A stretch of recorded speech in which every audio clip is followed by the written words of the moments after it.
On question number 4 here it is given that company has spent R&D का खर्चा कितना किया है 30 लाख रुपीज़ कंपनी ने रिसर्च एंड डेवलपमेंट का खर्चा किया है और एक मशीन खरीदी 11,25,000 की with capacity producing 1,100 unit per week. Okay, ये जो 11,25,000 की मशीन खरीदेंगे हम, ये 1,100 यूनिट्स पर वीक प्रोड्यूस करके देगी। ओके, यहाँ पर sales cumulative sales figure in units दी है एंड करस्पॉन्डिंग उसका सेलिंग प्राइस दिया है। ठीक है, अनदर थिंग यहाँ पर वीक डेज दिए हैं कि कितने 1 से लेकर 10 वीक्स में डिमांड कितनी होगी, तो 220 यूनिट्स होगी। यहाँ पर सेल्स डिमांड इन यूनिट दी है। It's okay. Then unit variable cost, unit variable cost ये भी दी है कि 2,200 यूनिट्स तक के 375 units rupees per unit first 2,200 तक के स्पेंड होगा। देन नेक्स्ट 13,750 तक के 300 रुपीज़ पर यूनिट स्पेंड होगा। This is unit variable cost. It's okay, बहुत आसान है, बहुत आसान है। Another thing, prepare the total contribution for each of the remaining 2 stage. Remaining 2 stage का मतलब क्या है, हमने इंट्रोडक्शन एंड ग्रोथ का तो बना लिया है। Maturity and decline, life cycle के 4 फेसेस होते हैं ना, introduction, growth, maturity and decline, तो 2 फेसेस का तो ऑलरेडी बना हुआ है। 2 और फेसेस का मतलब मेच्योरिटी और डिक्लाइन का इन स्टेटमेंट सेम ऐसे ही बनना है। ठीक है, ये कोई स्टैंडर्ड फॉर्मेट नहीं है, यहाँ पर ऐसा बना है तो हम भी इसको ऐसे ही बना देंगे। ठीक है, अनदर थिंग, प्राइसिंग स्ट्रैटेजी पूछा है and possible reason for cost during the life cycle of alpha cube, possible reason for the cost for the changes in cost. Okay, ये 3 चीज़ें डिस्कस करने को बोला है। ठीक है, कर देंगे। क्वेश्चन नंबर 4 ये रहा। तो यहाँ पर हमने क्या किया है, मेच्योरिटी में हमने सबसे पहले वीक्स लिखा है। तो यहाँ पर वीक्स हमारे कितने थे, 1 से 10, 11 से 30 तक के ग्रोथ में आएगा। तो उसके बाद वाले वीक कहाँ जाएंगे, मेच्योरिटी में, डिक्लाइन है। तो हम ये कैसे डिटर्मिन करेंगे मेच्योरिटी में कितना जाएगा, डिक्लाइन में कितना जाएगा। 30 तक के तो हो गया ग्रोथ फेज, ये 30 तक के हो गया ग्रोथ फेज। अब 11 to 70 ये हो गया मेच्योरिटी फेज, क्योंकि इसमें प्राइस बढ़े।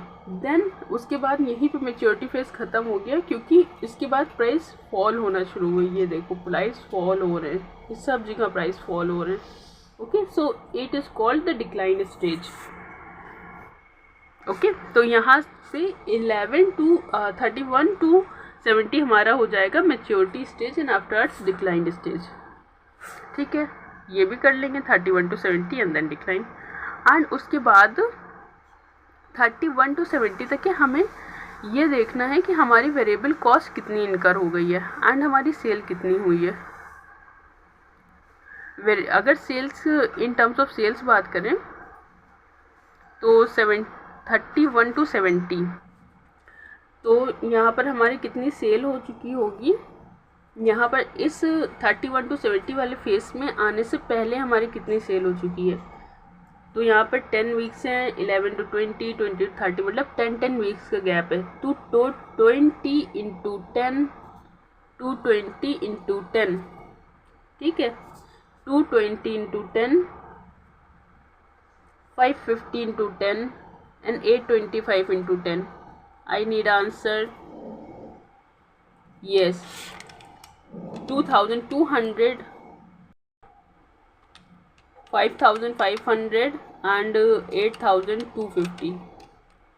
The outcome is 15950. मतलब यहाँ पर आने से पहले हम 15950 सेल्स ऑलरेडी कर चुके हैं।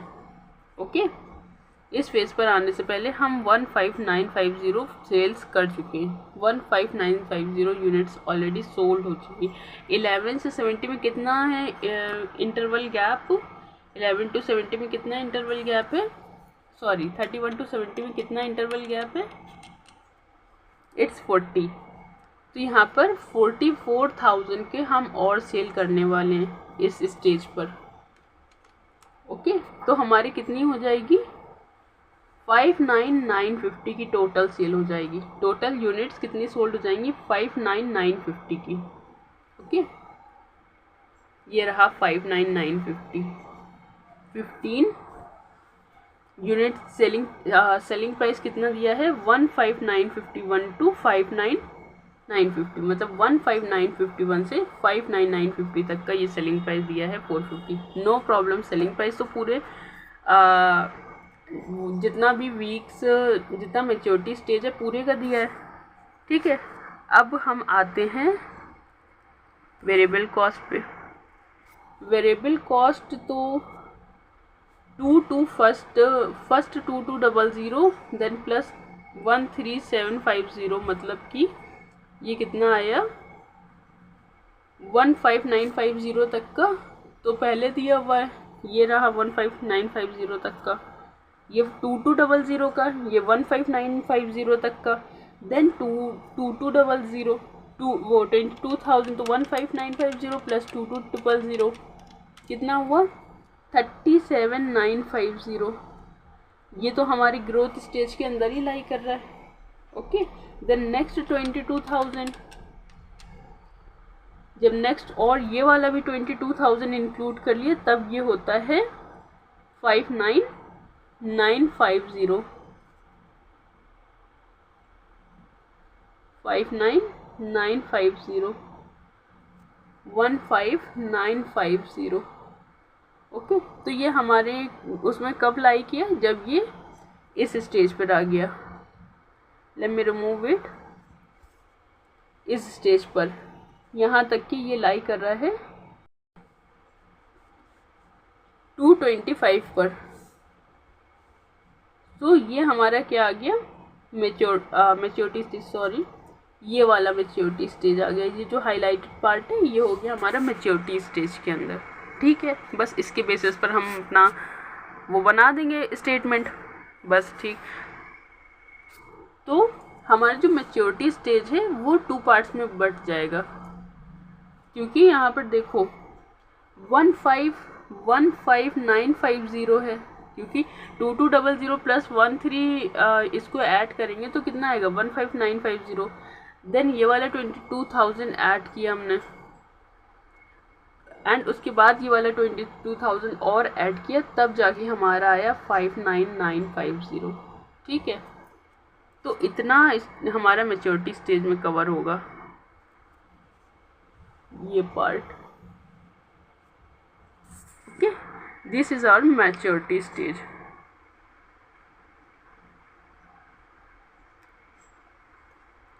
This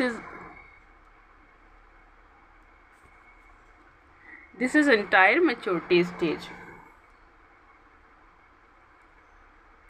Okay.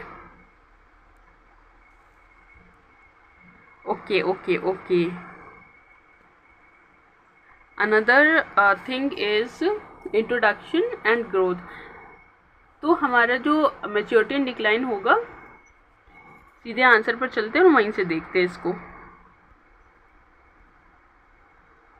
ये maturity and decline phase 31 to 50 weeks and 51 to 70 weeks. आपको पता है ना हमने क्यों, क्योंकि हमारा वेरिएबल कॉस्ट चेंज हो रहा था, इसलिए हमने यहाँ इसको 2 पार्ट्स में डिवाइड किया। अगर 2 पार्ट्स में डिवाइड ना करते तो हमारा वेरिएबल कॉस्ट, अगर यूनिट वेरिएबल कॉस्ट होता जैसे सेलिंग प्राइस यूनिट है, तो फिर हम इसको 2 पार्ट्स में डिवाइड ना करते, फिर 31 से 70 ही करते सीधे। बट यूनिट वेरिएबल कॉस्ट हमारा चेंज हो गया था कब 31 to 50 वाले फेज में, तो हमने यूनिट वेरिएबल कॉस्ट अलग अलग डिफ्रेंशिएट करके लिख दिया। देन इसको माइनस के कंट्रीब्यूशन आ गया, then total contribution is this. Similarly in decline stage में 71 के बाद जितना सारा है सब डिक्लाइन स्टेज में, एंड वहाँ पर number of units produce and sold 22,000 है, देन सेलिंग प्राइस है 300, देन यूनिट वेरिएबल कॉस्ट वहाँ पर मेंशन है, एंड ये रहा अपना contribution per unit and its total contribution. So it is the total contribution statement for remaining 2 stages. Okay, for remaining 2 stages it's the total contribution statement. Then वो पूछा था pricing strategy हम क्या रखें। तो अब हम लोग ने क्या देखा था कि इनिशियली मैंने आपको मार्क कराया था कि इन्होंने 30 लाख रुपीज़ इन्होंने सिर्फ रिसर्च एंड डेवलपमेंट पर स्पेंड किए। अगर 30 लाख रुपीज़ सिर्फ रिसर्च एंड डेवलपमेंट पर हैं तो हमें वो रिसर्च एंड डेवलपमेंट की कॉस्ट भी रिकवर करनी पड़ेगी। रिकवर कैसे करेंगे? रिकवर कर पाएंगे हम जब हम हाई प्राइस कस्टमर से चार्ज करेंगे, तभी तो रिकवर कर पाएंगे। अगर हम लो प्राइस लेंगे, लो penetration strategy, low cost strategy अपना लेंगे, तो ये तो 30 लाख हमारा सीधे से लॉस हो गया, क्योंकि हमें कॉस्ट लीडरशिप बनने की तरफ चले हैं तो फिर हम इतनी ह्यूज एक्सपेंसेस कभी भी रिकवर नहीं कर सकते। सो इसके लिए हमको क्या प्राइम स्ट्रैटेजी अडॉप्ट करनी चाहिए? स्कीमिंग प्राइस स्ट्रैटेजी, मतलब हमें हाई प्राइस स्ट्रैटेजी रखनी चाहिए, क्योंकि हमने बहुत हाई एक्सपेंडिचर किया है रिसर्च एंड डेवलपमेंट पर। ओके, तो यहाँ पर जो अगला था ये बहुत एनालिटिकल बेस्ड क्वेश्चन है। यहाँ पर बोला था कि पॉसिबल रीज़न क्या हो सकते हैं चेंज इन कॉस्ट। ये एमसीक्यू पेपर के लिए ये क्वेश्चन एलिजिबल नहीं होता कि जिसमें पॉसिबल रीज़न पूछे जाएं। ठीक है, ये कैसे ही पूछा जाएगा कि कैसे, मतलब आप खुद सोचिए ये कैसे भी, ये हो ही नहीं सकता, ये क्वेश्चन नहीं बन सकता एक एमसीक्यू पेपर के लिए। ओके, तो मैं इसको आपको कटवा रही हूँ, आप घर पर बैठकर इसको कंप्लीट कर लेना। देन क्वेश्चन नंबर 5 की तरफ चलते हैं अपन। Question number 5 is ZPS manufactured surveillance camera equipment that is sold to various office establishment. Okay, sold for 2500, ये है selling price and material cost है 1000, मतलब कि sale minus variable cost. Sale minus variable cost is equal to contribution कितना है 1500 पर unit. Contribution कितना है 1500 per unit. Okay, then they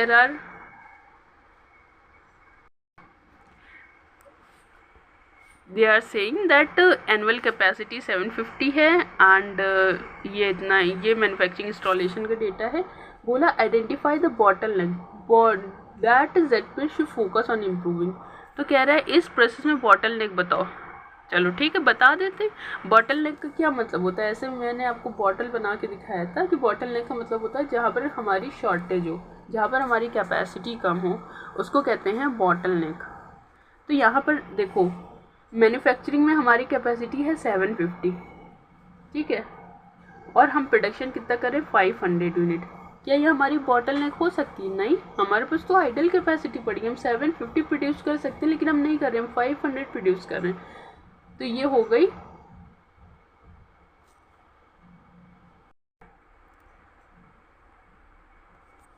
ये हमारी कैपेसिटी है, जो स्केर्स कैपेसिटी। ये हमारी स्केर्स कैपेसिटी कैसे देखो, अगर हम यहाँ पर फुल कैपेसिटी पर 100% कैपेसिटी पर काम कर रहे हैं और यहाँ पर हम हाफ, अगर हम यहाँ पर हम 100% पर ना कर रहे होते, 80-90% पर कर रहे होते, तो ये भी हमारी स्केर्स कैपेसिटी नहीं होती, ये भी बॉटल नेक नहीं होता। लेकिन ये अज्यूम करें कि यहाँ पर हमारा और स्कोप है, क्योंकि हम और मैन्युफैक्चरिंग कर सकते हैं, बट हम यहाँ पर इंस्टॉल कम कर पा रहे हैं, इसलिए हम मैन्युफैक्चरिंग कम कर पा रहे हैं। ठीक है, हम 750 मैन्युफैक्चर कर लेते, लेकिन हमने नहीं कर पाए क्योंकि हमारे पास इंस्टॉलेशन की कैपेसिटी नहीं है। ठीक है, तो इंस्टॉलेशन इज़ द बॉटल नेक, क्योंकि हमारी इंस्टॉलेशन के पास कैपेसिटी नहीं है। So what is the bottle neck? Installation phase is a bottle neck. Another point is that an improvement could increase number of installation to 550 camera per unit. This would involve a total additional expenses of rupees 40,000. Advise whether ZPS whether they should implement this technique. क्या उनको ये technique implement करनी चाहिए कि installation बढ़ जाएगा, कितना हो जाएगा 550 कैमरा यूनिट। अभी कितना है? अभी 500 है, 550 हो जाएगा और 40,000 का एडिशनल एक्सपेंसेस मिलेगा। तो क्या हमें ये इम्प्लीमेंट करना चाहिए? देखो सीधी सी बात, हमें अभी कंट्रीब्यूशन कितना हो रहा था 2500 माइनस 1000, कितना कंट्रीब्यूशन हो रहा है 1500। अब हमें इंक्रीमेंटल इंस्टॉलेशन कितनी हो जाएंगी 5500 है अभी प्रेजेंटली, एंड ये बढ़ के हो जाएगी 550। तो 50 का इंक्रीमेंटल बेनिफिट हुआ, तो ये कितना हो गया 75,000। ठीक है, 75,000 का हमारा कंट्रीब्यूशन बढ़ जाएगा। And the total additional expenses कितने हो बढ़ जाएंगे 40,000 बढ़ जाएंगे। ठीक है, तो जब हमारे 75,000 की सेविंग हो रही है एंड 40,000 के हमारे जो एक्सपेंसेस कम हो रहे हैं, तो क्या हमें ये इनकर करनी चाहिए। ठीक है, सेविंग कितनी हो रही है 75,000 की और कॉस्ट कितना लग रहा है 40,000, तो क्या हमें इनकर करना चाहिए, बिल्कुल करना चाहिए। 35 का एडिशनल बेनिफिट हो रहा है, 35,000 एडिशनली हमें बच रहे हैं, तो ये इनकर करना चाहिए।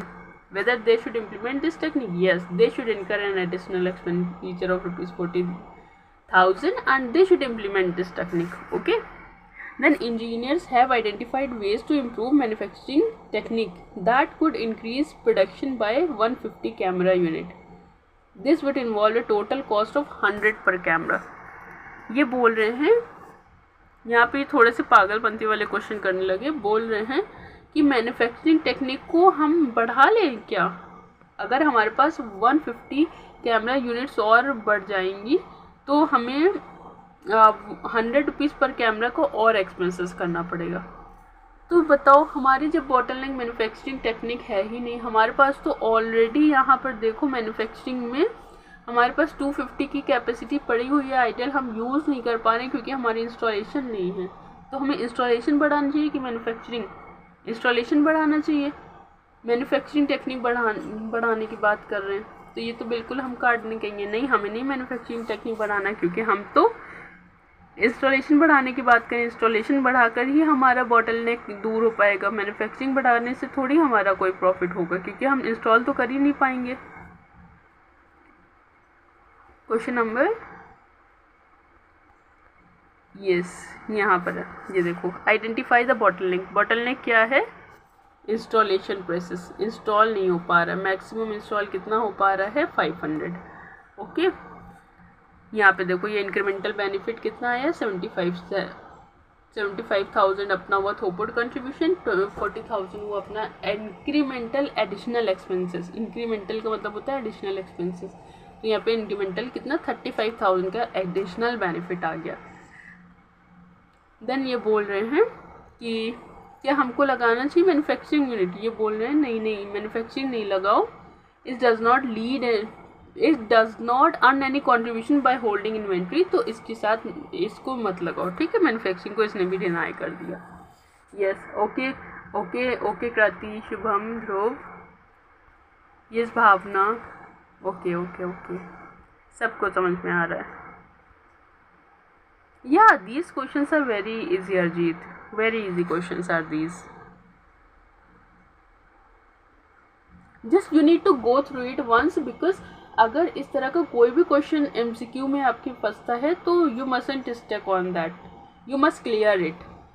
Okay? Z produce two type of product, Z and D. Both the product are produced by the same material, machinery and skill, machine hours. Machine hours कितने हैं 4000 आवर्स अवेलेबल हैं, कितने आवर्स अवेलेबल हैं 4000। And selling price, machine selling price दी हुई है। Then material labour, same material labour. Okay, maximum demand. But यहाँ पर देखो हमने क्या बोला कि हमारे पास मशीन आवर्स लिमिटेड है। ठीक है, मशीन आवर्स 1.6 ले रहा है पर यूनिट ऑफ Z बनने में, मशीन आर 0.8 ले रहा है पर यूनिट ऑफ D बनने में।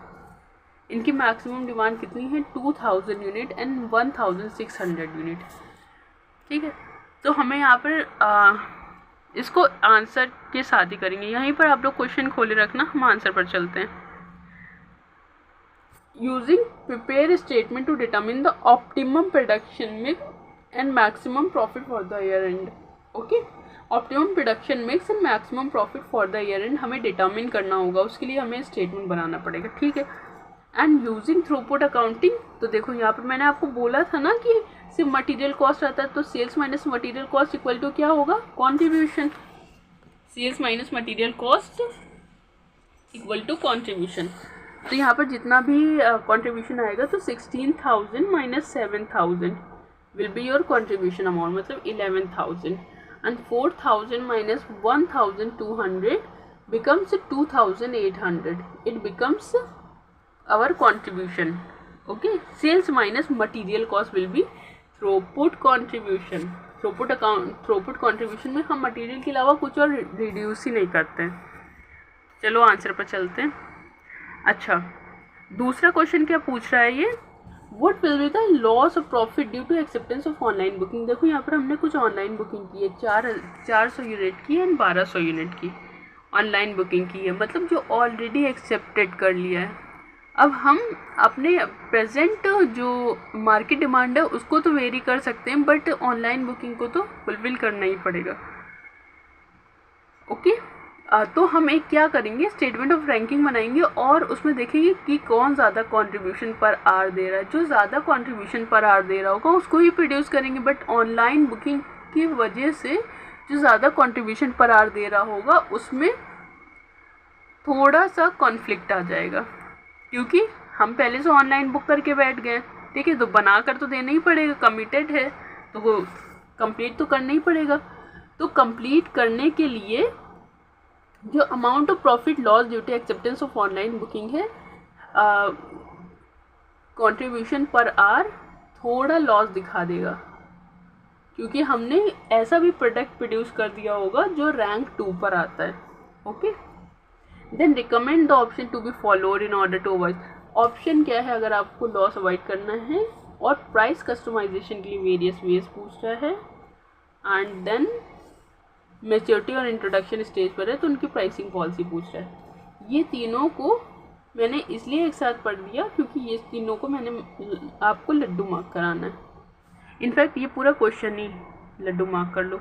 हो सकता है ये क्वेश्चन बिल्कुल एज इट इज़ कोई केस सिनेरियो में आ जाए और आपको 2-2 मार्क्स के लिए पूछ ले, बताओ ये कैसे आएगा, मैक्सिमम प्रॉफिट कितना आएगा 2 मार्क्स में, पूछ ले कि प्रॉफिट कितना लॉस्ट हुआ है 2 मार्क्स का, then what is the option to followed to avoid. ये वाला मे भी ना पूछे, बट 4th वाला 2 मार्क्स का कि प्राइस कस्टमाइजेशन के वेज क्या होते हैं, उसके लिए 2-3 ऑप्शन आपको दे दें, and you must have pick a good and correct option out of it.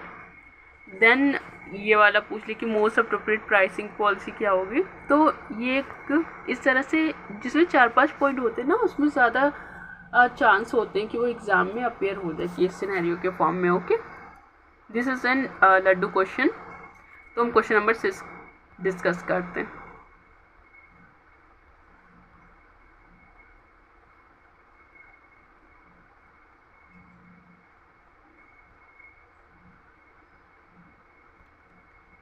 Question number 6, institute ने हमारे पिछले वाले क्वेश्चन जो हमने आंसर पढ़ा था उसको क्वेश्चन 6 कर दिया एंड इसको क्वेश्चन 7 कर दिया. इसको काट के करो, ये क्वेश्चन नंबर 6 है. Okay, so product Z and product D इनकी मैक्सिमम डिमांड है 2000 and 1600 unit and machine hours ये दिए हैं. टोटल रिक्वायरमेंट है 4400, जबकि हमारे पास अवेलेबिलिटी है 4000 की, तो हमारे पास ये शॉर्टेज आ गई. शॉर्टेज का मतलब है कि बॉटलनेक एक्टिविटी मशीन आवर्स हैं, क्योंकि इन्हीं मशीन आवर्स की कमी है जिसकी वजह से हमारे पास शॉर्टेज आ रही है. हम मैक्सिमम डिमांड अवेलेबल डिमांड को भी हम पूरा नहीं कर सकते क्योंकि हमारे पास मशीन आवर्स कम है. Okay, yes Arjit, yes Arjit, correct. Arjit, have you studied earlier? No, that's good. You are doing good job over here. You are answering in a very good manner.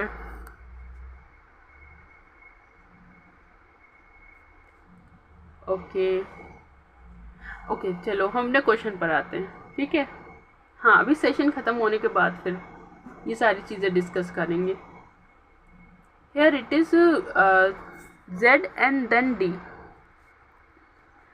Selling price minus material 9000 का हुआ throughput contribution. मैंने पहले 11000 कह दिया था.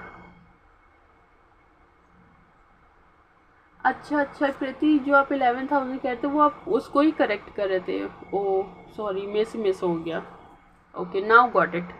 2800 product D का contribution, throughput contribution. Okay, then throughput per unit हो गया। Then machine hours per unit 1.6 and 0.8 जितनी रिक्वायरमेंट है। Then throughput per hour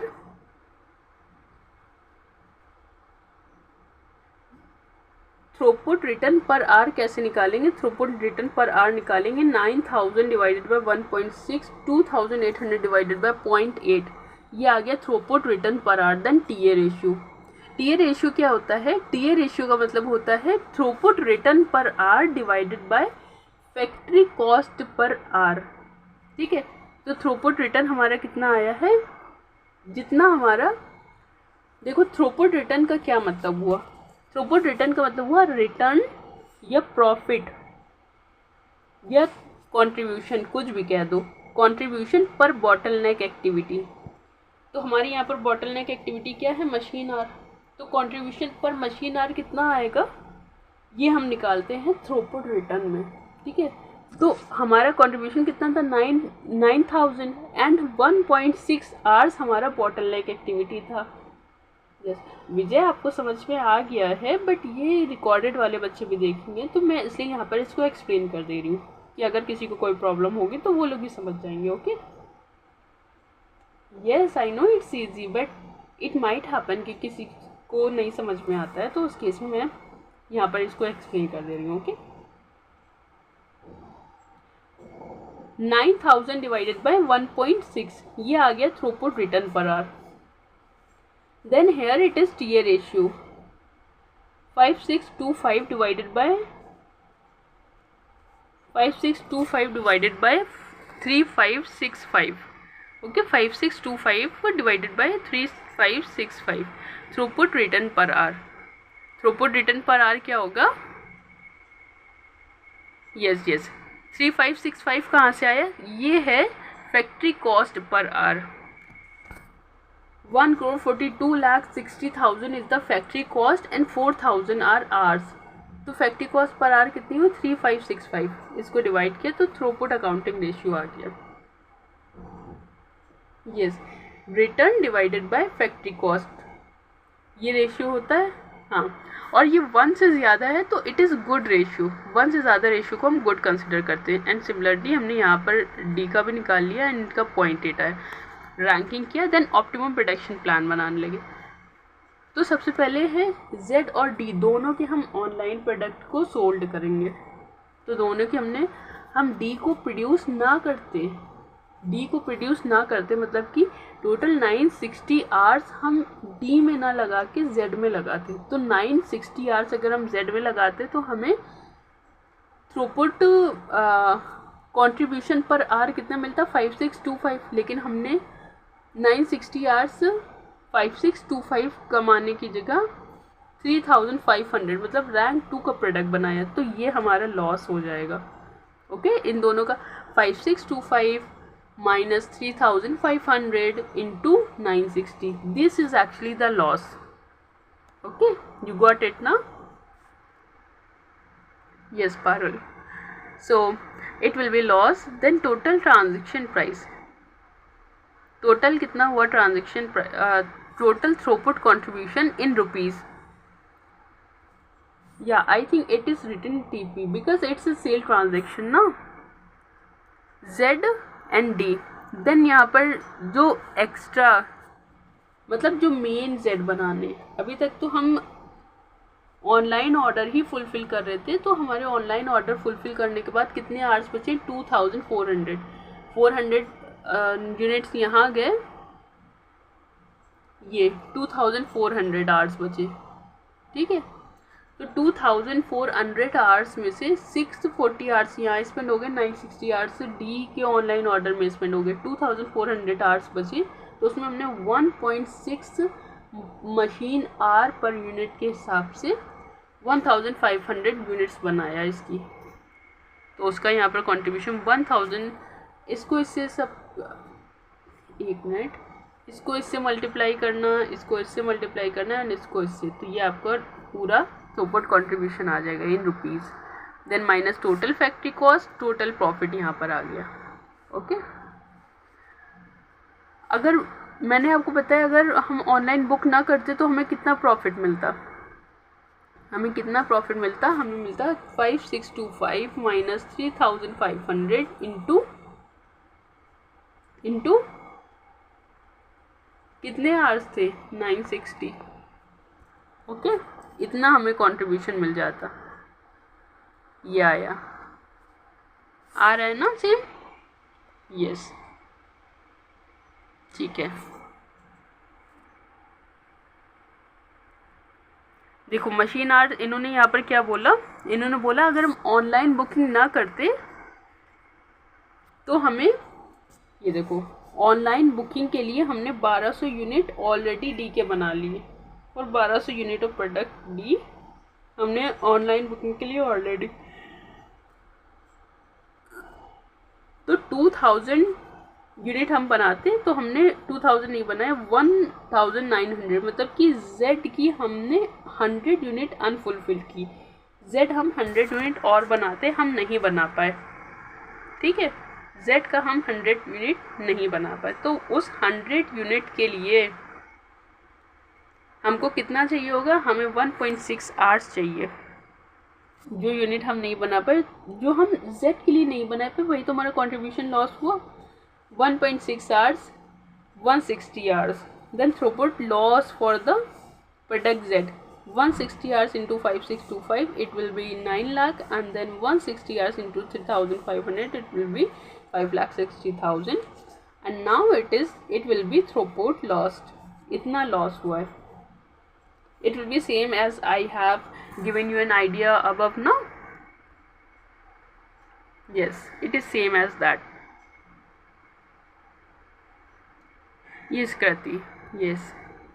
then recommendation, हम रिकमेंड क्या करेंगे, अगर ये हमारा लॉस हो रहा है तो इस लॉस से बचने के लिए हम क्या रिकमेंडेशन करेंगे, हम बोलेंगे कि या तो हमारा थ्रूपुट रिटर्न ग्रेटर कर दो फॉर द प्रोडक्ट डी, ठीक है, प्रोडक्ट डी को भी 1 से आगे ले आओ, 0.98 था तो हम इसको कहेंगे 1, इसको भी एटलीस्ट 1 तक तो कर ही लो, सो दैट ये हमें लॉस ना करे, ठीक है।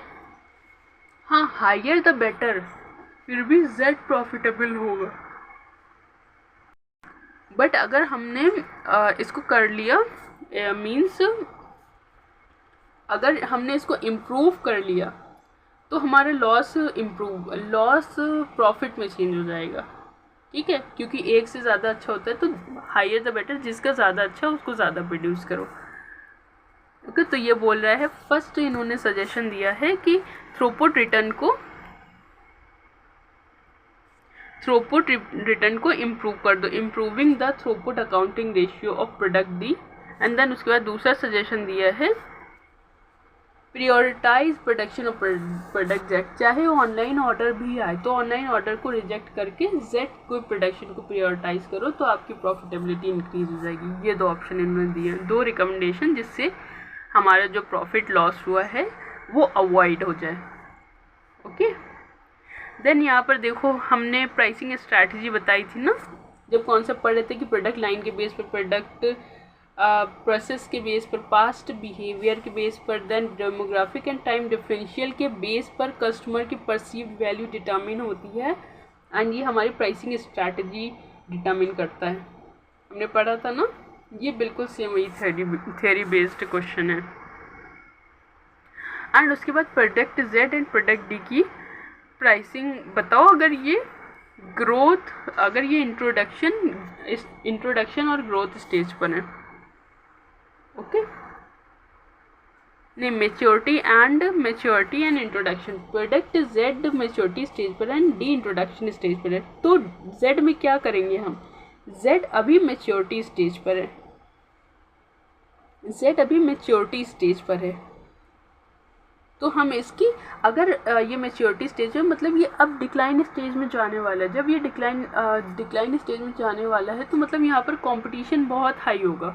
मेच्योरिटी पर कंपटीशन हाई होता है ना, मैंने आपको बताया था, तो फिर कॉम्पिटिटिव प्राइस रखो, ठीक है, कंपटीशन हाई होने वाला है तो आप भी कंपटीशन मतलब गोइंग प्राइस रखो। गोइंग प्राइस लिखा है यहाँ पर, गोइंग प्राइस नहीं लिखा है इसे आई ने, यस गोइंग प्राइस नहीं लिखा। तो गोइंग प्राइस होता है कॉम्पिटिटिव प्राइस, जो कॉम्पिटिटर यूज़ करें वही प्राइसिंग स्ट्रैटेजी आप भी रखो, वरना आपका प्रोडक्ट तो वहाँ पे बिकने वाला नहीं, ठीक है, क्योंकि मैच्योरिटी है। The market is mature enough to understand what is actually the product Z is, okay. तो कंपटीशन हाई होने की वजह से आप कोई भी हाई प्राइस चार्ज नहीं कर सकते। प्रोडक्ट डी है, ये इंट्रोडक्शन स्टेज में है। तो यहाँ पर हम लो कॉस्ट भी स्ट्रैटेजी अपना सकते हैं और स्कीमिंग भी ले सकते हैं, मतलब प्रीमियम प्राइस भी चार्ज कर सकते हैं। अगर प्रोडक्ट डी पर हमने ज़्यादा खर्च किया है, कोई ऐसा यूनिक टाइप का प्रोडक्ट है जो बहुत ही हाइयर प्राइस सेगमेंट के अंदर आता है, तो इस केस में हम यहाँ पर हाई प्राइस चार्ज कर सकते हैं, बट और भी फैक्टर्स को ध्यान में रखना पड़ेगा, ओके।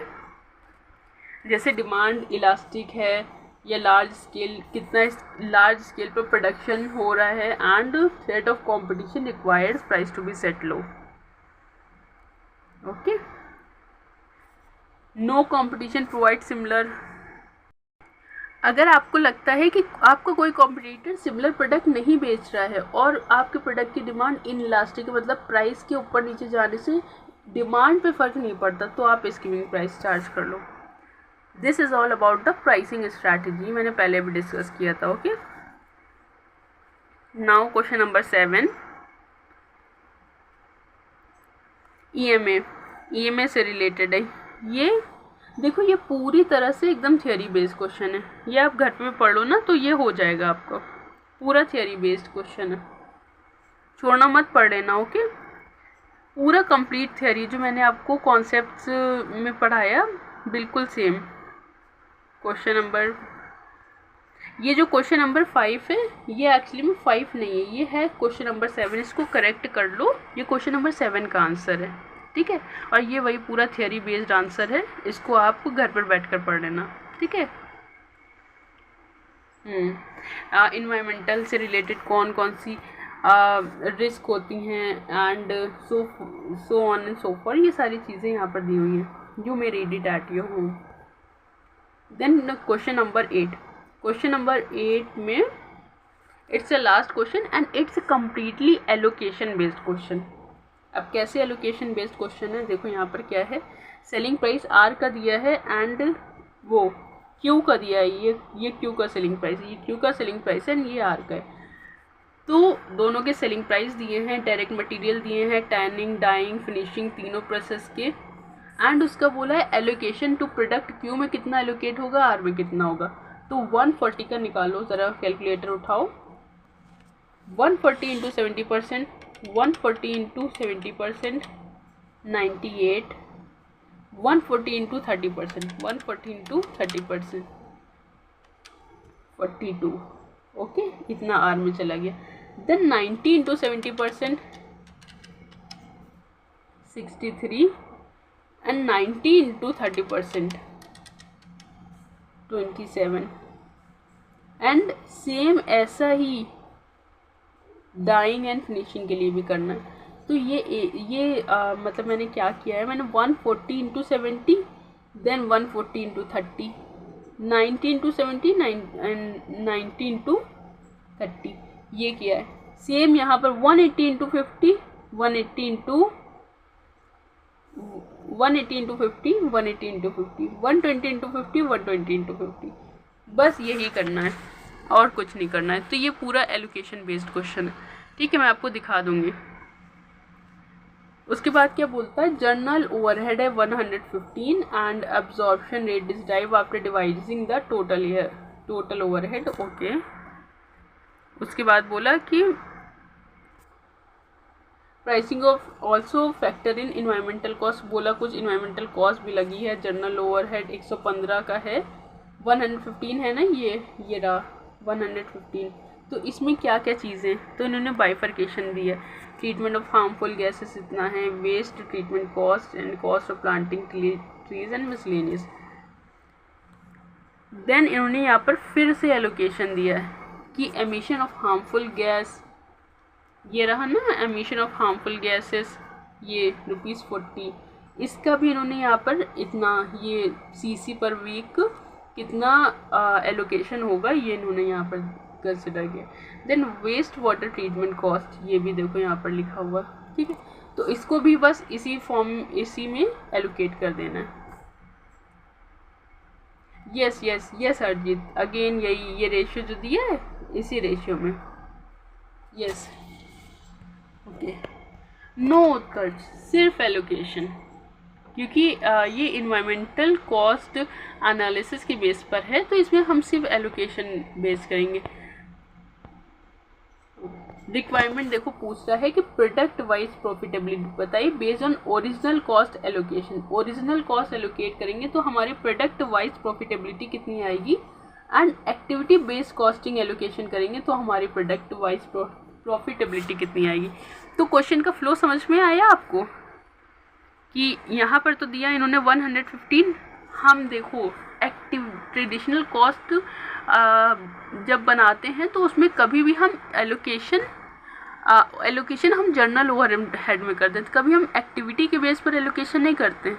ट्रेडिशनल सिस्टम में कभी हम एक्टिविटी के बेस पर एलोकेशन नहीं करते, बट जो एक्टिविटी बेस्ड अकाउंटिंग होती है इसमें हम एक्टिविटी के बेस पर एलोकेशन करते हैं। तो यहाँ पर ये एक्टिविटी के बेस पर एलोकेशन किया गया। ओके, चलो इसका आंसर देखते हैं।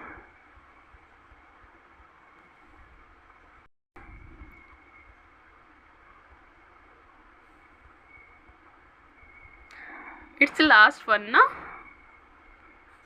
Yes, product Q product R, and इसका पहले एलोकेशन देखो हमारे क्या आया था, 98 63 42 27 आया था, 90 60 50 50 हुआ था एलोकेशन। देन 30 कितना था यहाँ पर एलोकेशन, कितना था 70 30, यहाँ भी 70 30। ओके समैया, यहाँ भी 70 30, समैया सेम, यहाँ भी 70 30 था, 70 30 यहाँ भी था, यहाँ भी था। तो उस बेसिस पर हमने, हाँ देखो सेम तो अमाउंट आया, देखो सेम अमाउंट है। यस, देन यहाँ पर हमने टोटल कर लिया, ये टोटल हम यहाँ पर मेंशन कर देंगे। डायरेक्ट मटेरियल कितना है 286, प्रोडक्ट R का कितना है 174, एंड लेबर कितना है 186, प्रोडक्ट R का कितना है 114। देन 115 का जो जर्नल ओवरहेड था, टोटल एक्सपेंसेस आ गया एंड प्रॉफिट यहाँ पर आ गया, एंड हमने उसका प्रॉफिटेबिलिटी परसेंटेज देखो, जर्नल ओवरहेड है जो 110। अभी ये एक्टिविटी बेस्ड कॉस्टिंग होगा तो हम इस ओवरहेड को भी एक्टिविटी के बेस पर डिस्ट्रीब्यूट कर देंगे, एलोकेट कर देंगे, और फिर जो एलोकेशन होगा उसको यहाँ पर हम लिख लेंगे, ठीक है।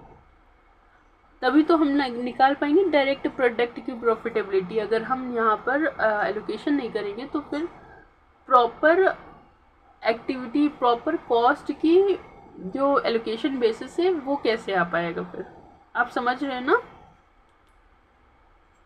यस यस यस अनिमेश, बिल्कुल करेक्ट, यही बात है। हाँ, एक्टिविटी बेस्ड कॉस्टिंग में हम हमेशा एक्टिविटी को ही बेसिस मानते हैं। कॉस्ट ड्राइवर आपने पढ़ाया था ना मैंने आपको, तो कॉस्ट ड्राइवर के अकॉर्डिंगली हम, हाँ कॉस्ट ड्राइवर के बेसिस पर ही एलोकेशन होता है सारा। तो it becomes total expenses, then 33 and 17 ये प्रॉफिट आया, सेल माइनस टोटल एक्सपेंसेस, इसको बना दिया ए बना दिया, एंड इसको बना दिया बी, टोटल एक्सपेंसेस को। तो प्रॉफिट कितना आया A minus B.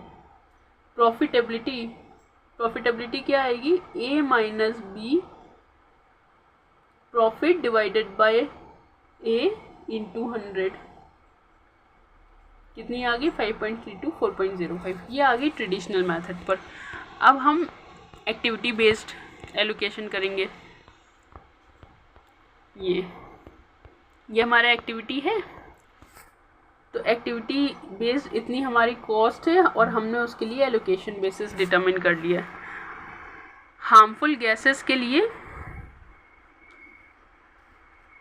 Harmful gases overhead के लिए जो एलोकेशन बेसिस है वो है एमिशन, हार्मफुल गैसेस का emission. And water treatment cost के लिए वेस्ट वाटर जनरेट हो रहा है, वो ट्रीटमेंट कॉस्ट के लिए कॉस्ट ड्राइवर है। एंड प्लांटिंग ट्रीज मिसलेनियस का दिया नहीं हुआ तो हमने इसको इक्वली मान लिया है। ये हमारी एक्टिविटी की कॉस्ट, चलो इसको एलोकेट करते हैं। ₹80 एंड ₹100। इसको एलोकेशन कैसे होगा, जो उनका रेशियो वहाँ पर दिया हुआ था, कितना रेशियो दिया, पेज 4.64 पर कितना रेशियो दिया है, तरनप्रीत कह रहा है 70-30। अच्छा, जैसे पहले दिया था वैसे ही दिया हुआ है, 70-30, 50-50 एंड 70-30। ओके ठीक है, तो उस बेसिस पर हम यहाँ पर Q और R को एलोकेट कर देंगे। ये रहा 40% का, ये देखो 70-30, 50-50 एंड 70-30। जितना भी प्रोडक्ट का कॉस्ट आया हमने उसको एलोकेट कर दिया, ठीक है। And same goes with water waste treatment plant.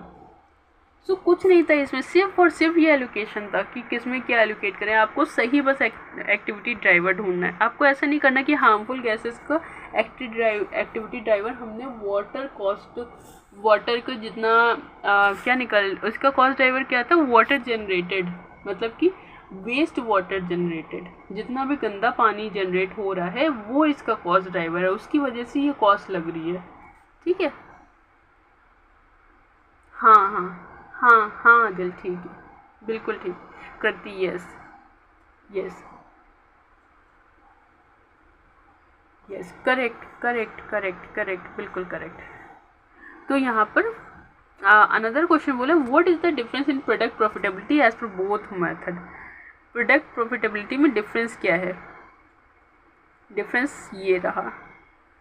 पहले क्या आया था, पहले आया था हमारा 5.32 एंड 4.05, ये प्रॉफिटेबिलिटी था। लेकिन जब एक्टिविटी का मतलब कि और उसको अच्छे से हमने कंसिडर किया, यहाँ पर ये पहले तो यहाँ पर इतना था ना, एंड उसके बाद 115 लिख दिया। लेकिन उसके बाद जब हमने 115 का बाइफर्केशन किया तो ये आया 115 का बाइफर्केशन 115 का, तो हमारी प्रॉफिट इसका कम हो गया एंड इसका बढ़ गया। मतलब कि जो प्रोडक्ट क्यू का पहले प्रॉफिट था जो किसी और को एलोकेट हो रहा था, प्रोडक्ट क्यू का बर्डन प्रोडक्ट आर बेयर कर रहा था, अब इसकी सही प्रॉफिटेबिलिटी निकल आई है 1.77%, ठीक है। एंड इसकी 9.29%।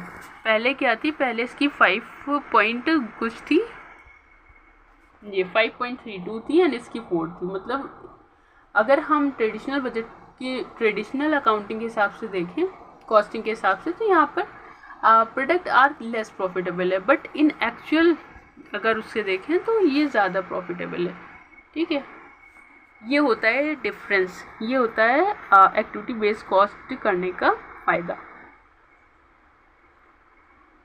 हाँ हाँ, इनजस्टिस, भावना कह रही है प्रोडक्ट क्यू के साथ इनजस्टिस हो रहा था। यस भावना, इसीलिए तो एक्टिविटी बेस्ड कॉस्टिंग लेकर आए। हाँ यस अनिमेश, करेक्ट। तो analyse of the difference in the product profitability as per both the method. Now here it is, यही बस जो मैंने आपको बताया उसका ये पूरा एनालिसिस लिखा है, इसको एक बार घर पर पढ़ लेना, ठीक है। बाकी मैंने क्वेश्चंस तो आपको सारे कराए लिए हैं। एंड इसी के साथ हमारा चैप्टर नंबर 4 भी दी एंड, ओके। देखो यहाँ पर चैप्टर 5 है, हम थोड़े से उसके MCQ भी कर लेते हैं, ठीक है। So everyone come to page number 5.46, page number 5.46, page number 5.46। Okay everyone come. Yes Kriti, no actually Kriti इसके बहुत ज़्यादा MCQ नहीं है, बहुत थोड़े से MCQ हैं, okay. So we can discuss over here, no problem. अच्छा, तो ध्रुव एक काम करो, पहले ये MCQ हम डिस्कस कर लेते हैं, उसके बाद आप जाकर चैप्टर 5 की पूरी वीडियो देखना, ओके। फिर आके ये MCQ दोबारा करना, then you will get such a clear and concise idea about chapter 5। And you know chapter 5 से बहुत सारे MCQ बन रहे हैं, क्योंकि चैप्टर 5 न्यूली एडेड किया है इंस्टीट्यूट ने, तो इससे बहुत सारे MCQ बना कर रखे हैं। इससे MCQ आ रहे हैं लोगों को, और ऐसे ऐसे आ रहे हैं जो लोगों ने पहले कभी टर्म सुनी ही ना हो, क्योंकि ये पूरा टेक्निकल चैप्टर है। मैंने पहले जब मैंने आपको वीडियो सेंड की थी तो मैंने आपको बताया था। यस यस यस बिल्कुल। तो यहाँ पे सबसे पहला फर्स्ट MCQ क्या है, डिसरप्शन इनोवेशन। डिसरप्शन इनोवेशन को हम कैसे क्लासिफाइड कर सकते हैं? हाँ, तो जब हम डिसरप्शंस पढ़ रहे थे तो वहाँ पर ध्रुव, आई एम सॉरी, मैं आपके साथ जस्टिफाई नहीं कर पाऊँगी, आपको शायद दोबारा आकर फिर ये एमसीक्यू करना, आपको सब कुछ क्लिक हो जाएगा। आप बस एक बार जा लो अब, बल्कि ओके या तो Bhavna, Dhruv, you two haven't done the class. मैंने बोला था कि सारी क्लास कर लेना।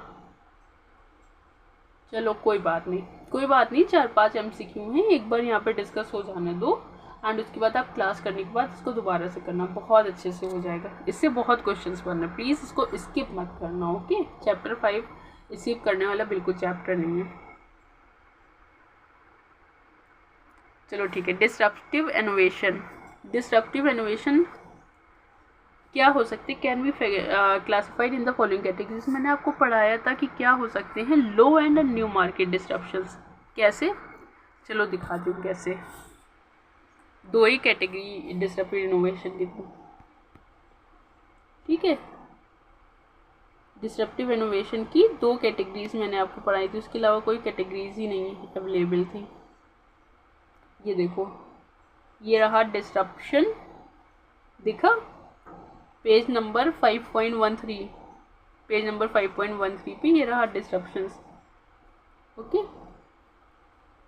एंड यहाँ पर 2 टाइप ऑफ डिसरप्टिव इनोवेशन, कौन कौन से? Low end disruption and new market disruptions, ठीक है। Low end disruption and new market disruptions, ये 2 ही तरीके के डिसरप्शंस अवेलेबल हैं और कोई डिसरप्शंस नहीं अवेलेबल है। तो यहाँ पे हम क्या कहेंगे, कैसे क्लासिफाइड होता है low end new market disruptions. Page number 5.13 आप लोग पहुंचे भी नहीं और सारे बच्चे वापस आ गए। देखा, यही होता है जब क्लास बिना करे बैठो ना, तो ध्रुव यही होता है, क्योंकि कॉन्फिडेंस नहीं आता। इसमें आपकी कोई गलती नहीं, जब क्लास किए बिना बैठो तो फिर कॉन्फिडेंस नहीं आता है कि अरे कुछ और है जो मैंने।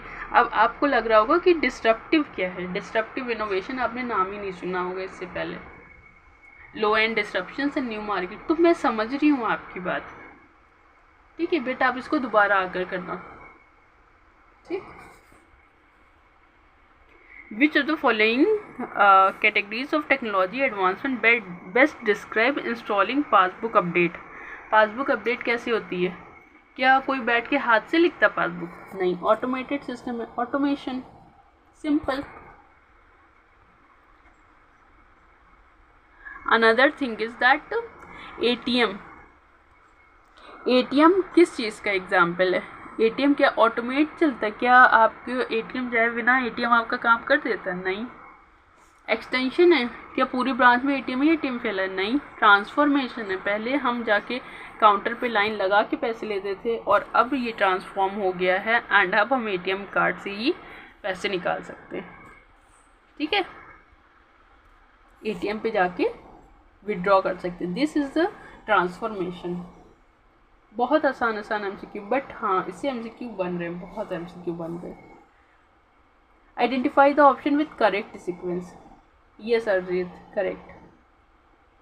करेक्ट सीक्वेंस में हमें, तो पहले तो देखो एजाइल का क्या मतलब होता है? एजाइल का मतलब होता है कि रिस्पॉन्ड करना, फ़ौरन रिस्पॉन्ड करना, कोई भी चेंज होने पर फ़ौरन रिस्पॉन्ड करना। तो पहले हम रिस्पॉन्ड कर देंगे क्या? नहीं, ये तो नहीं हो सकता। पहले हम थिंकिंग करेंगे कि हमें एक पर्टिकुलर सीक्वेंस को अडॉप्ट कर, कि हमको कोई स्टार्टअप बनाना है या कोई इनकम्बेंट्स बनाना है या सिक्स सिग्मा एप्लीकेबल करना है, एजिलिटी लेकर आना है, उसके लिए हम थिंकिंग करेंगे ना। तो इसके लिए ये 3 ठीक है, all these 3 are good. Then हम लीन स्टार्टअप बनाएंगे या अजाइल स्टार्टअप बनाएंगे? एजाइल का मतलब तो होता है रिस्पॉन्ड करना, क्विकली रिस्पॉन्ड। अभी थिंकिंग के बाद तो रिस्पॉन्ड नहीं करेंगे ना, ये भी गलत हुआ। ऑप्शन नंबर बी और ऑप्शन नंबर डी निकल गए हैं, हमारे पास ऑप्शन बी डी अवेलेबल नहीं है अब, ठीक है। अब हमारे पास ए और सी है, lean startup correct. Then six sigma, startup बन गया है तो सिक्स सिग्मा बन जाएगा फॉरन? नहीं, अभी स्टार्टअप में तो बहुत से काम होने बाकी हैं, और सिक्स सिग्मा का मतलब होता है 99.9996% कीटाणु मारने। अरे मतलब डिफेक्ट्स मारने हैं। गॉट इट ना? तो अभी जब हमने लीन स्टार्टअप लगाया, स्टार्टअप बनाया, तो क्या वो फॉरन से 99.996% कीटाणु मारने लग गया? नहीं, थोड़ा टाइम लगेगा उस फेज में आते आते, सिक्स सिग्मा बनने में टाइम लगेगा। यस श्रुति, यस। तो हाँ हाँ, correct correct Taranpreet, six sigma बनते हुए टाइम लगेगा, मैं ये कह रही थी।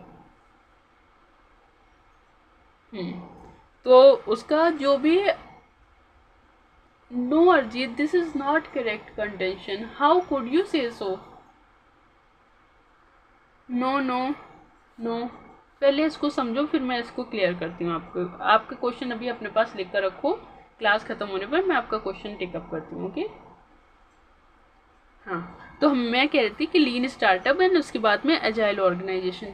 ठीक है, एजाइल ऑर्गेनाइजेशन, एजाइल का ऑर्गेनाइजेशन का मतलब होता है कि वहाँ की एम्प्लॉयज़ ही टॉप मैनेजमेंट से कंसिडर किए बिना पहले डिसीज़न लेते हैं in the interest of the company, overall interest of the company जो डिसीज़न लेते हैं उसको कहते हैं एजाइल ऑर्गेनाइजेशन।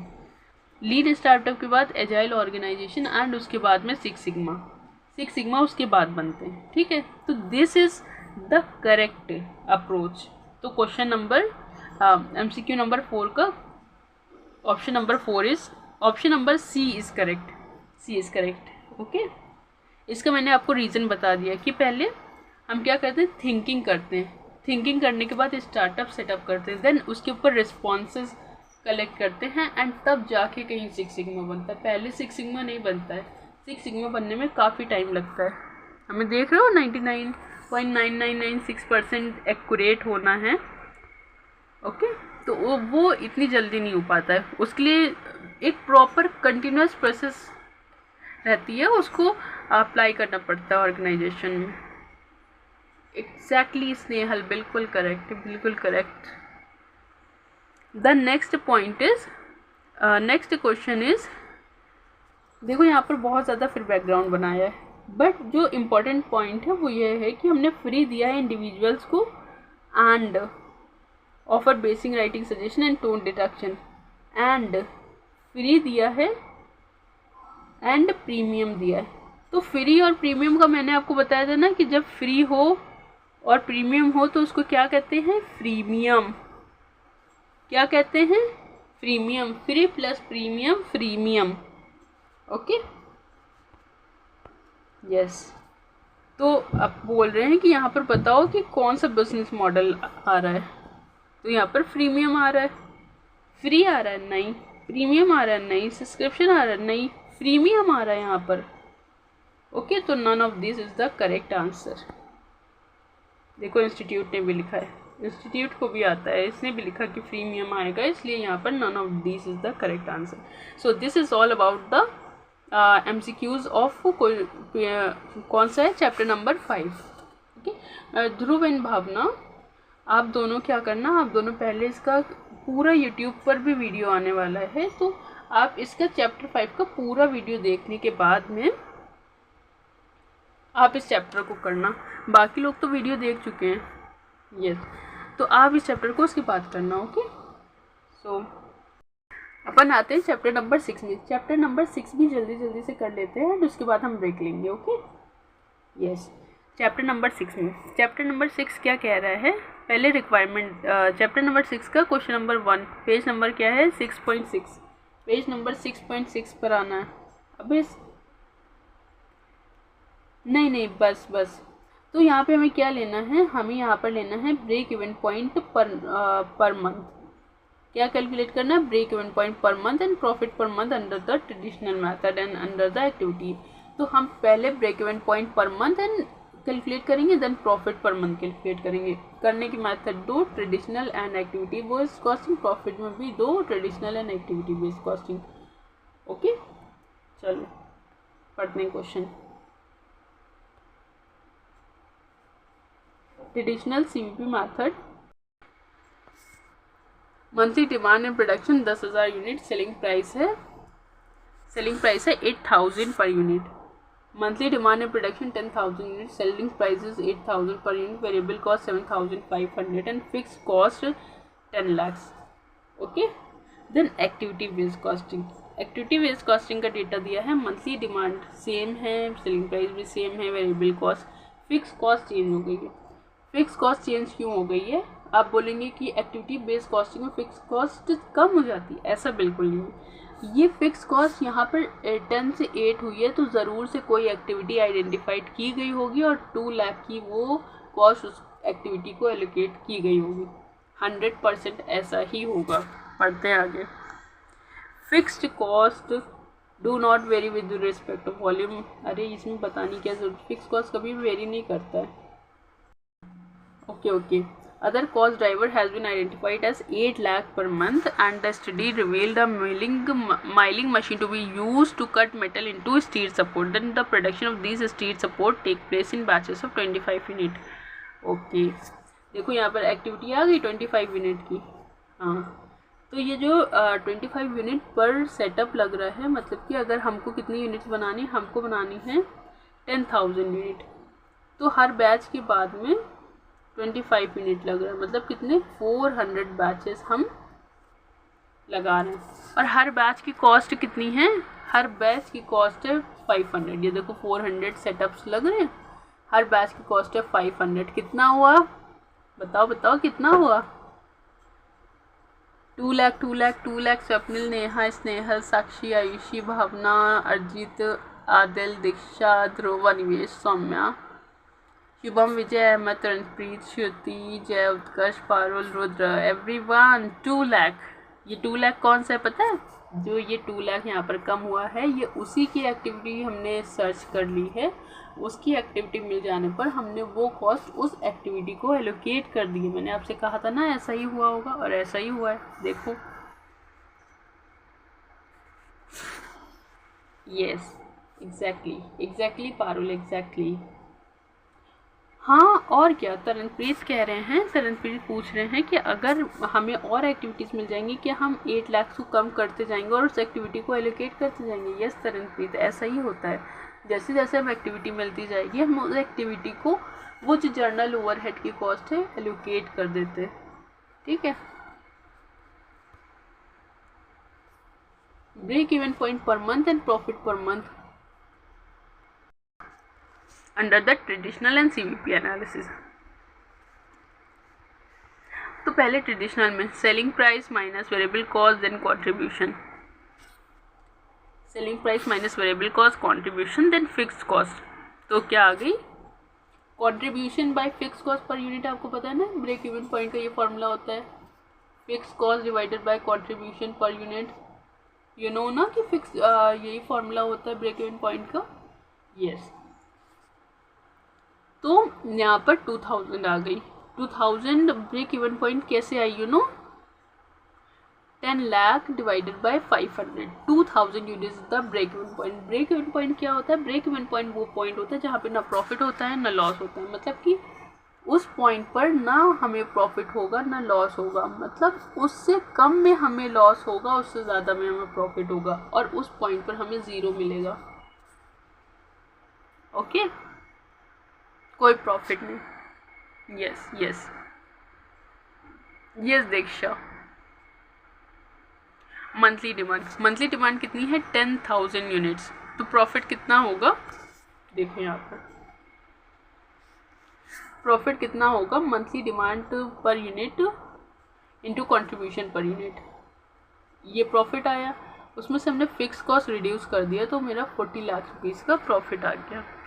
ये हो गया traditional CVP analysis, cost volume analysis, cost volume profit analysis in fact. तो यहाँ पर the next thing is selling price minus variable cost. ये सेम है. फिक्स्ड कॉस्ट कम हो गई यहाँ पर. ठीक है. बट आप कहेंगे फिक्स कॉस्ट कम हुई तो ब्रेक इवन भी चेंज होगा? नहीं चेंज होगा. कैसे चेंज होगा? क्योंकि ब्रेक इवन का जो फॉर्मूला होता है वो होता है fix cost divided by contribution per unit into activity cost. जितनी भी एक्टिविटी कॉस्ट होती हैं वो भी हम यहाँ पर प्लस करते जाते हैं, ठीक है। तो वो भी फिक्स कॉस्ट का ही पार्ट बनती है। तो यहाँ पर कितना होगा, जो 2 लाख की अलग कॉस्ट एलोकेट की थी हमने सेटअप को, वो 2 लाख एंड प्लस ये 8 लाख बन जाएगा, टोटल 10 लाख। तो 10 lakh divided bye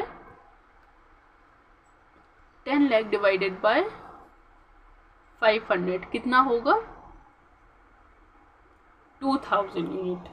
correct Diksha, correct Adil Ahmed, या correct Sanpreet, Bhavna correct, Dhruv yes yes yes, everyone correct यार, एवरीवन करेक्ट। आप लोग गलत हो ही नहीं सकते हो। Yes yes. Then monthly demand, okay, monthly demand कितनी है, 4 लाख की, एंड प्रॉफिट कितना आएगा, सेम 40 लाख रुपीज़। पहले कितना आया था, ट्रेडिशनल मेथड में भी 40। प्रॉफिट थोड़ी बदल जाएगी, बस हमारे जो more extended version of our expenditure मिलता है एक्टिविटी बेस्ड कॉस्टिंग में, ओके। प्रॉफिट थोड़ी चेंज हो जाएगा।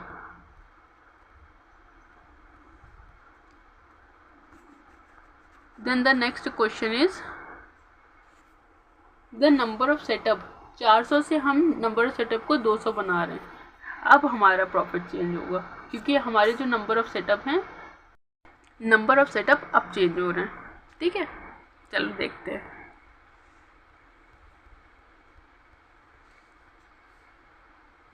$500 का contribution, then activity based costing के अकॉर्डिंग ये एडिशनल कॉस्ट 50,000 की हमारी हो गई। इन्वेंट्री स्टोरेज कॉस्ट, क्योंकि यहाँ पर हम सेटअप में चेंज कर रहे हैं तो हमारी एडिशनल कॉस्ट क्या लगेगी, ये 50,000 पर मंथ एक्स्ट्रा दिख रहा है। 50,000 पर मंथ एक्स्ट्रा, ये 50,000 पर मंथ एक्स्ट्रा हमारे इंक्रीमेंटल कॉस्ट लगेगी। एंड देखेंगे फिर हमारा बेनिफिट कितना हो रहा है, ठीक है। तो फिक्स कॉस्ट कितनी हो गई, 8,50,000।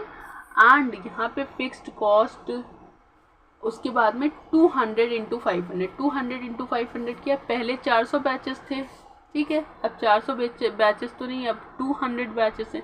तो 200 बैचेस इंटू 500 कितना हुआ, 1 लाख रुपीज़। 200 बैचेस इंटू 500 कितना हुआ, 1 लाख रुपीज़। तो 8,50,000 प्लस 1 लाख रुपीज़ हुआ 9,50,000।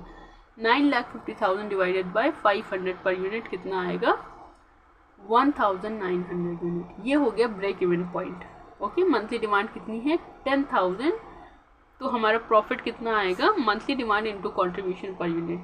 कॉन्ट्रीब्यूशन कितना हुआ, 500 per unit, minus fix cost. Fix cost कितनी होगी, 9,50,000। 50,000 कैसे रिड्यूस हुई है, 50,000 रिड्यूस हुई है हमारे सेटअप की, 1 लाख रिड्यूस हुई है हमारे सेटअप के चेंज होने से, बट 50,000 बढ़ गई है हमारे सेटअप के चेंज करने से। तो हमारी नेट सेविंग कितनी हुई है, 50,000 की। और उस नेट सेविंग की वजह से हमारा जो ब्रेक इवन पॉइंट है 50,000 divided by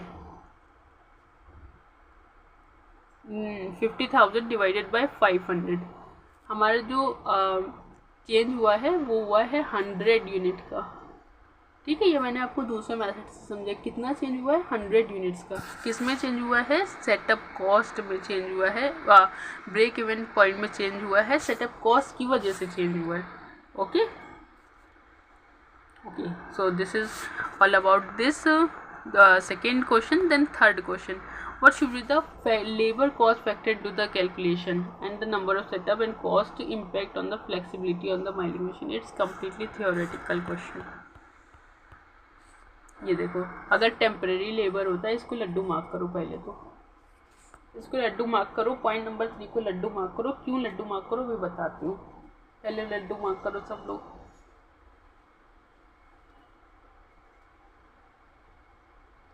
no no no no Taranpreet, no Taranpreet, it's not.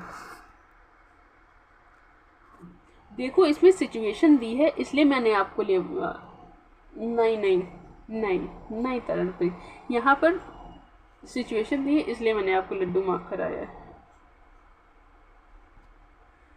Rudra कह रहे हैं मैम आप पूरा सब्जेक्ट मीठा कर दे रही हैं। हाँ हाँ देखो, घर से बचा कर रखना, कहीं बुक में चींटी ना चली जाए, इतने लड्डू रखे हैं। हाँ यस भावना, चींटियों से बचाना पड़ेगा। भावना ने कितनी अच्छी बात बताई है कि चींटियों से बुक को बचाना पड़ेगा। In fact Bhavna, yes you are right.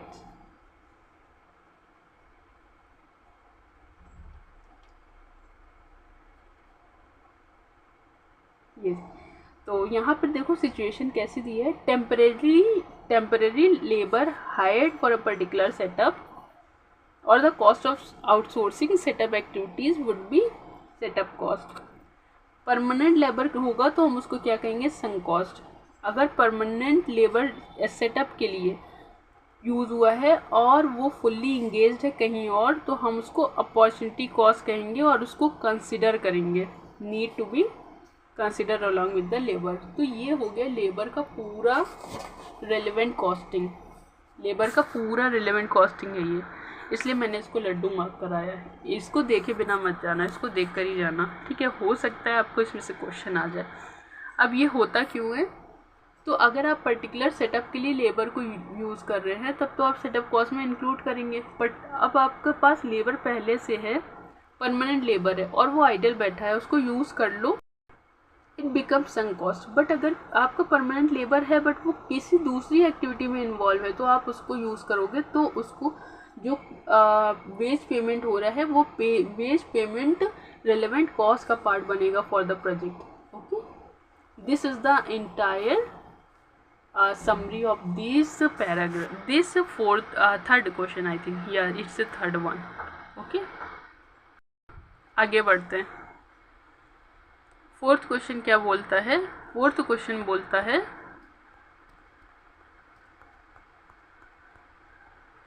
How can the number of setup and the cost of each setup impact the flexibility of milling machine. कैसे इम्पैक्ट करेगा, बिल्कुल पूरा थ्योरेटिकल बेस्ड है, पूरा इसको आप पढ़ लेना, ठीक है, पूरा theoretical based. Lower number of setup or a lower setup time can improve the utilization of machine. This also give the company flexibility to keep change the batches. Batches आप चेंज कर सकते हैं, ठीक है, बैच आप change कर सकते हैं जब भी तो आप एक्टिविटी देखो, एक होता है जर्नल ओवरहेड, ठीक है, उसके अंदर ढेर सारी एक्टिविटी हो रही होती है, डिफरेंट कॉस्ट होती है। अब आपने कोई कॉस्ट अगर डिटर्मिन कर ली है तो आप उस पर वर्क करेंगे और उस कॉस्ट को कम करेंगे, तो activity based costing total fix cost कम होगी, बट वो ये माना जाएगा कि वो एक्टिविटी की बेस कॉस्टिंग अगर आप ना लगाते तो आप कैसे पता करते कि हमें इस पर्टिकुलर कॉस्ट पर काम करना है। This is the benefit of activity based costing. Okay,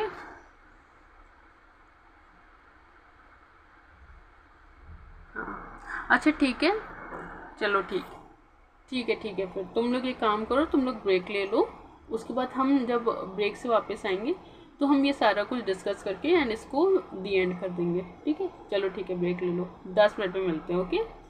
okay.